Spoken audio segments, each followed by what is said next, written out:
Ladies and gentlemen, Good evening. are you ready? Okay, here we go. You're listening to the Deal Room Podcast. Join us as we bring you the inside scoop on business sales and acquisitions. Get across trends in the area and hear the industry's best recount their real-life tips, traps, and experiences. Now, here's your host, Joanna Oakey. Hi, it's Joanna Oakey here, and welcome back to the Deal Room Podcast, a podcast proudly brought to you by our commercial legal practice, Aspect Legal. Now, in today's conversation, we are joined by Kody Thompson, a remarkable entrepreneur whose journey is as inspiring as it is unique.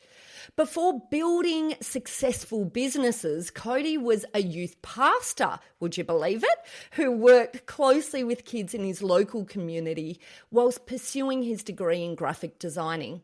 In this episode, Kody shares with us the story of founding his company Lightning Sites on a modest budget of $250 and scaling it into a multi-million-dollar business with a multi-million-dollar sale.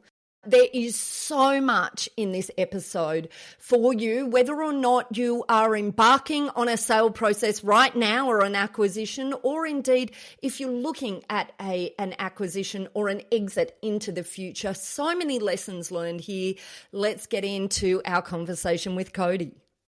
Kody, welcome along to the Deal Room Podcast. It is such a pleasure to have you here today. Thanks, Joe. Thanks for having me. Okay, look, you are just one of my very favourite clients. I love talking with you. And, and I guess we've done lots of different interesting things together. But before we talk about us and the stuff that we've done and building your business and selling it and all of that sort of stuff, let's talk about right in the very beginning, because I've just found out some very interesting things, that before you're an entrepreneur, you're actually a youth pastor. Is that right? Tell me a bit about that. Yes. Yeah, so when I finished school, I went into running youth programs in high schools. Unfortunately, during my school years, I had a number of people that I knew, friends of mine, that committed suicide. And so when I finished year 12, I started volunteering in the school where I grew up. I went straight back. In Bendigo, where I grew up, in year 11 and 12, everyone went to like one big school. And the other high schools finished at year 10. And so when I finished school, I went back to the junior high that I went to, and I started volunteering. I was running leadership programs for young people. Basically, they would give me the riff-raff kids that were on the verge of dropping out, and I would go watch their basketball games. I would take them to the gym.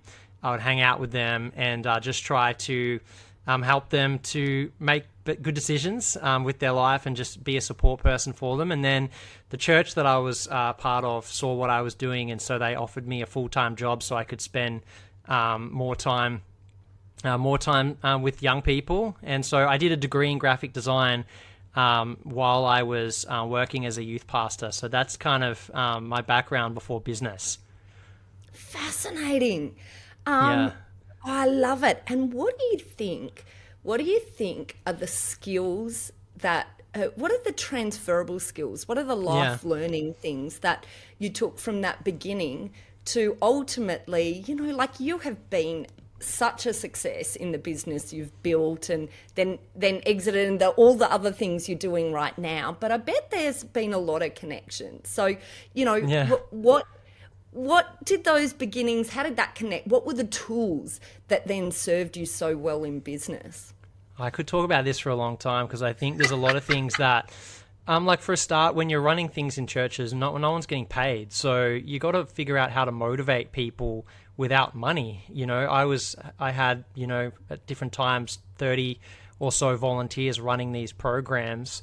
None of them were getting any money to run the programs. They're doing it because they want to help people, want to help young people. And so you learn to motivate people without money. And that's obviously very helpful when you're building teams, figuring out like what are people's goals for their life, what's important to them, what values do they have, and how do you tap into that, not in a manipulative way, but how do you connect their vision with the vision of the organization and what you're trying to achieve, and show them how that together we can all achieve the goals that we have. So that's definitely one skill. Another one would just be public speaking. I mean, by the time I started my business, I was speaking in a lot of churches internationally and in Australia. And so like I'd spoken in front of audiences of 2,000 plus people when I was 24 years old. So by the time I started my business, I'd preached thousands of sermons, in front of thousands of people. So that was another skill. I don't know if there's anywhere else that you can develop a skill like that at that age. I can't think of any other way that you could do that other than through church gave me that opportunity. I think faith is a great strength for you in business, because like when bad things inevitably happen in your business, it's useful if you have a belief that there's good things planned for your future. Because if there's bad things that are happening now, and you've got some faith that the God is on your side and that good things are to come, it helps you to bounce back from things that are not going well in your business. So, I mean, there's a few advantages, but I mean, I feel like I could talk about that for a long time, because I feel like there's lots of things that that volunteer work helped me that I don't think I could have got any other way. Fascinating. I'm always fascinated, when I talk to people who are, who've built brilliant businesses, about all the very different starting points, and and generally, generally, no one ends up in business. There's no such thing as an overnight success in business, and certainly building a business to ultimately exit is not a quick game generally, but it's about how all of these things in your history sort of add together and create your approach to business, and then create your ability to turn something into a business that has value at exit and that people want to buy. Because like that, that's a tricky thing. I think many business owners who are listening to this and thinking about exit at some point in their career generally focus on the day-to-day rather than where am I going and what is the actual path? What are the impact of the decisions that I'm making today on what that ultimate end game is? And and I I'm think sure we'll giving talk colour like this. Yeah, Sorry, I'm sure go we'll ahead. talk more about obviously our sale at the end of last year with the web development company that we sold. Thank you for your help with that, by the way. But after going through that process, you view your business differently. If you've done an exit before, you will build your next business differently, because you understand the things that you perhaps didn't value before, and you see the things that a buyer values.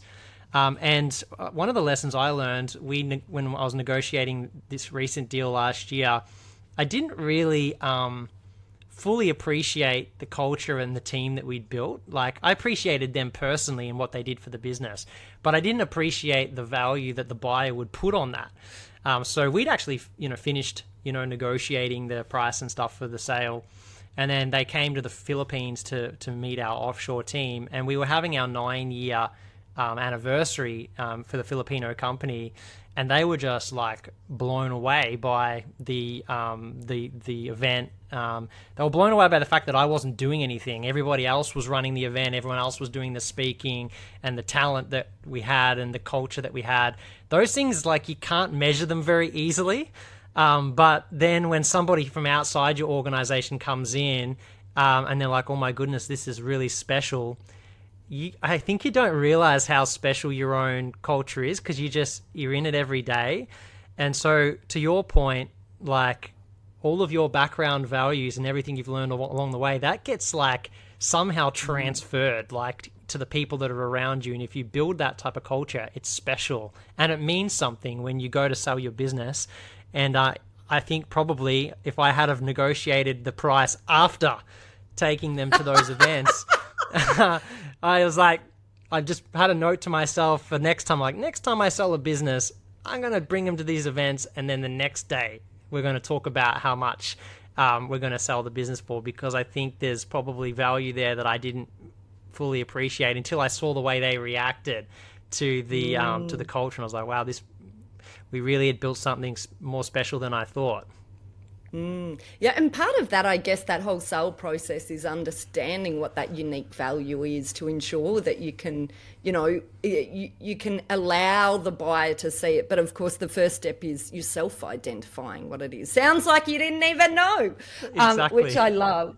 And I really want to talk about that, the sale process, and then this great statement you made before that, well, now you've gone through it once. You do it very differently the next time. I want to get into that very soon. But before we do, let's go back to then that story. So you're a pastor, you're studying graphic design, you set up your business. Is that when you set up Lightning Sites? Just talk us quickly through how you set up the growth. Story. What did that look like? Yeah. Yeah, so I was running those leadership programs. I ended up becoming the National Youth Director for the Apostolic Church Australia. Basically, my role was looking after all of the other youth pastors who were looking after their programs in the churches. So I was traveling a lot, speaking in their churches, and basically just trying to care for the people that are caring for other people, because a lot of the time they don't self-care as well as they should. So just being a support for them. So that was my role. And then we took on, part of that role was taking on a position in one of the national leaders, one of their churches. So there was one on the Gold Coast that had no money, but they needed help. And I just knew that I needed to take that job, even though they couldn't pay me.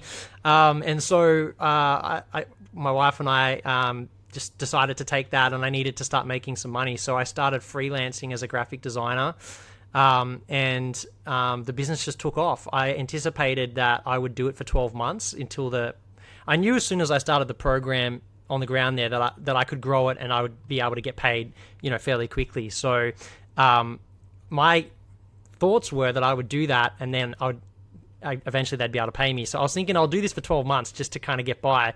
But then it just went nuts. Like, I think we made 110K in the first 12 months. I was just run off my feet with work. And so then I got a business coach. You and I both know Dale. Dale helped me to then scale. Dale Beaumont helped me to scale or learn a lot of basic skills about how to run my business effectively, proper task management systems, building procedures in the business, all that type of stuff. And so then over the next 3 or 4 years, we basically doubled every year. I started out as a graphic designer, just doing whatever people would give me money for, posters, logos, websites or whatever. And then as I started to grow the business, I realized that it's very hard to scale creativity, and selling graphic design is not an easy business to scale. And so I decided to streamline and just offer websites. And then I further decided to streamline by not offering websites for everybody, but offering more templated websites and sell them on a subscription. So I was getting recurring revenue. And that was the game changer. We went from, $110,000 turnover to about $3 million in about 6 or 7 years, growing that business. And yeah, that's basically the story. And then end of last year, with your help, we set up a deal, and I exited out so I could focus on WorkPod, which is what I'm working on nowadays. Yeah, fantastic. And so why sell? So obviously you're talking about WorkPod, and maybe just quick overview what WorkPod is. Obviously your new business baby now. So tell us what WorkPod is, and then why sell? Where did this idea come from? Yeah, so along the way, as I was building the web development company, a big part of growing that business was hiring staff overseas. So we ended up with about 80 staff in the Philippines, and that allowed us to sell our product at a high value, sell it fairly cheaply and give insane value to our customers. And so that allowed us to scale that business. And then I did that by creating my own company in the Philippines, getting my own building, hiring all my own team. And so over the years, I had so many of my clients how did you do that? How did you, where did you find the staff? How did you set the company up? And so we ended up building our own building in the Philippines, and I had spare desks. So I went back to all those people that had been asking me how I did, and I said, hey, I've got 50 spare desks in my office. If you want, my theory was if I could sell these 50 desks, I get my building for free. So that's what I was thinking. So I went back to my friends and I helped them hire about 50 staff in the space of 6 months, put in my office, and now I was getting my office for free. But the problem was then all my friends were like, this is great. I want to hire 5 more. Now my building is full. So I was like, okay. So then we built another facility for 400 desks, and then within like 12 months we filled it. And that became WorkPod. We got to we were, doing like $1.5 million of revenue, and we had a website with like 2 pages on it, like a homepage and a sales form, and it was doing like $1.5 million in revenue. We just it just exploded. And I was running both companies at the same time, Lightning Sites and WorkPod. And, the growth at Lightning Sites just, started to slow up because all of the growth that was happening at WorkPod. And, I feel like if you're the CEO of a company, you have a responsibility to the clients, to all of the staff, to ensure the performance of that company. And in my opinion, I was no longer capable of giving it my full attention. And I just feel like I'm not doing the right thing by the employees, by the clients, by the other stakeholders, shareholders of that business. If I can't give it my all, then we should have someone in the company who can. And so that was my thinking around exiting. Obviously, taking money off the table too, from a personal standpoint, paying off debts that that we have here, for property projects and things like that was also part of my thinking as well.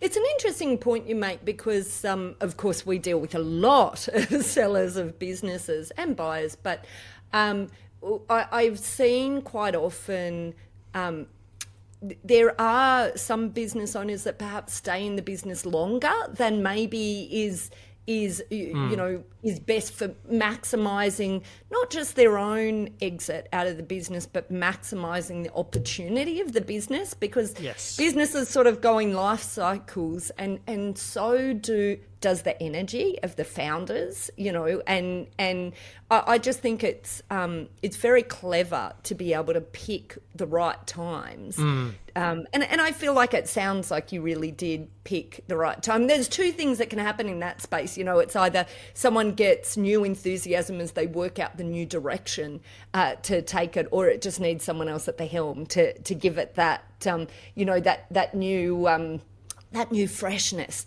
that can be really good in a business after it's, been there for a particular period of time. Yeah, that's true.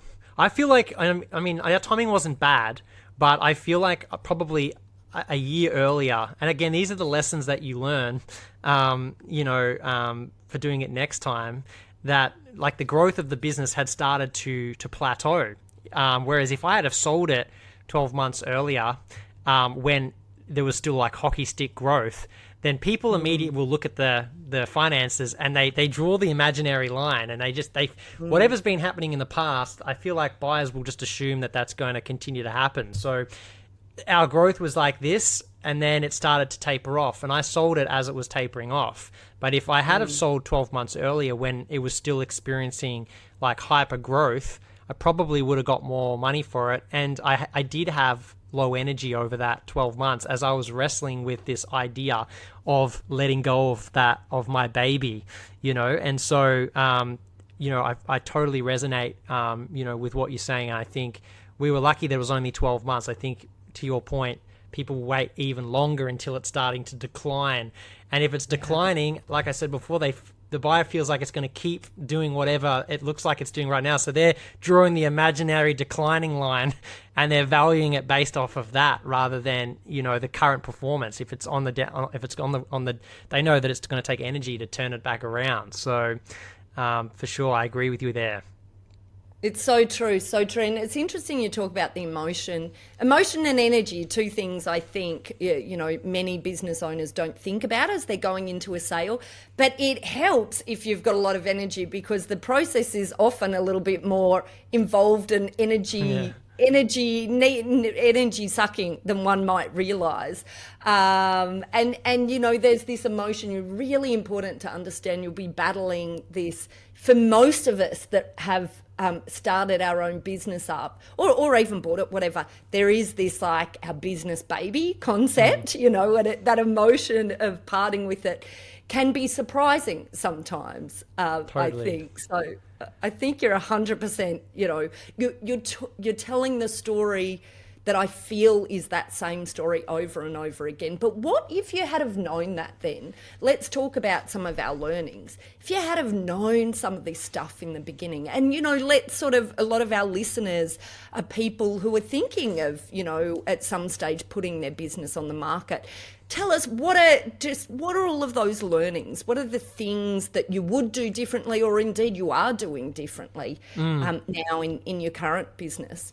Well, I think one of the things that I didn't realize how good a decision it was when I started selling websites on a subscription. That was a decision that I made at the time that was very confronting to make, because I was selling websites for like 10 or 15 grand each.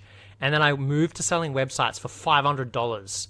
I was selling like templated websites to gyms and things like that. And people were saying that I was nuts. But we sold like 200 of those websites in the space of like 18 months or something to that nature. And they then all started paying us a subscription of $100 a month. So by the end of that 18-month period, we had built this huge recurring revenue up that allowed us to scale the business much more effectively. And we went, the year I did $500,000 the year before that, and then I broke $1 million with that one decision. And that was probably a big part of the valuation, that metric that we got later when we got the business up to around $3 million in revenue. And we started exploring the possibility of exiting. That's a big part of the reason why the business was valued so high, was because of that decision. So I realized some decisions that I'd made that attributed to the success. And at the time when I made the decisions, I didn't realize how important they were. So that's something that I think, you know, we did really well. Can I just say, I just want to stop you there and just highlight that point, because that point that you made, the decisions that I made along the way, I didn't realize how impactful they'd be at the end. And the thing, what I believe is that business owners are making all of these decisions, micro decisions, constantly in relation to their business. And they could go A or they could go B.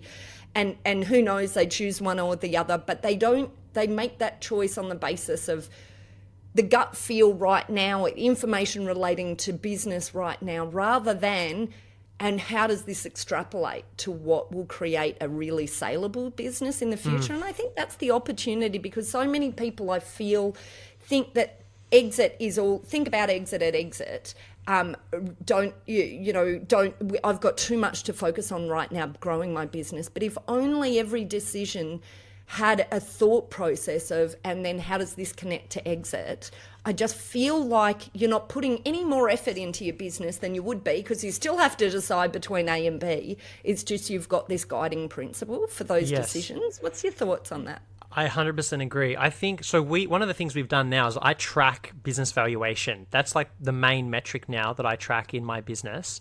Obviously, I tracked profit before, but now what I do is I utilize that profit figure that we're making, and then alongside our asset registry to give us a valuation. So every month when we do our monthly financial, we do weekly basic financial reporting, but monthly we do like a larger meeting with our finance team, and we track our business valuation as part of what we do.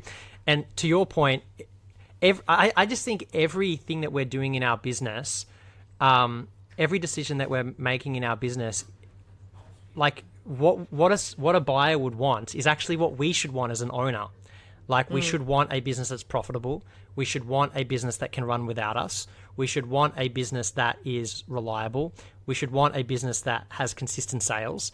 Like all the things that a buyer wants, as a business owner, we should want those things. So they're not dissimilar. They're exactly the same as what a good business operator should want. So we should be using those as a guiding principle to how we're building our business now. Even if we don't want to sell it, we should build it as if it's sellable, because that's what we should want as a business owner, because then we don't have to sell it. We might just exit the day-to-day, have other people running it, and then we keep it as a revenue stream. I guess going through the journey just made me realize that the things that a buyer wants is the things that I should want for my business. And so I should just focus on making sure that I'm building my business like that from the beginning. And then I've got options later. If I want to sell it, I can sell it. If I want to hold it, I can hold it. And I've got those options. Well, that's it for this episode of the Deal Room podcast. We hope you're now primed for your next deal with these pointers and have enjoyed these fascinating insights. Now, if you'd like more information about this topic, then head over to our website at thedealroompodcast.com, where you'll be able to download a transcript of this episode, as well as access any contact details and any other additional information we referred to in today's podcast. Now, if you'd like to get in contact with our guests today and the services they offer, you can go ahead and check out our show notes for a link right through to them and their details. You can also book in directly with our legal legals at Aspect Legal if you'd like to soundboard your next steps, discuss a legal question, or find out more how we can assist, whether that's with buying or selling a business, or perhaps somewhere in between. Now, don't forget to subscribe to the Deal Room podcast on your favourite podcast player to get notifications whenever a new episode is out. We'd also love to hear your feedback, so please leave us a review and rating if you're already one of our subscribers, or even if you're listening to this podcast for the very first time. Every review helps our team produce valuable content for you. Well, thanks again for listening in. You've been listening to Joanna Oakey and the Deal Room podcast, a podcast proudly brought to you by our commercial legal practice, Aspect Legal. See you next time. Ladies and gentlemen. That will conclude this evening's entertainment. Thanks for listening to the Deal Room podcast. To find out more about this episode and other episodes in the series, check out the show notes or head over to our website at thedealroompodcast.com.au.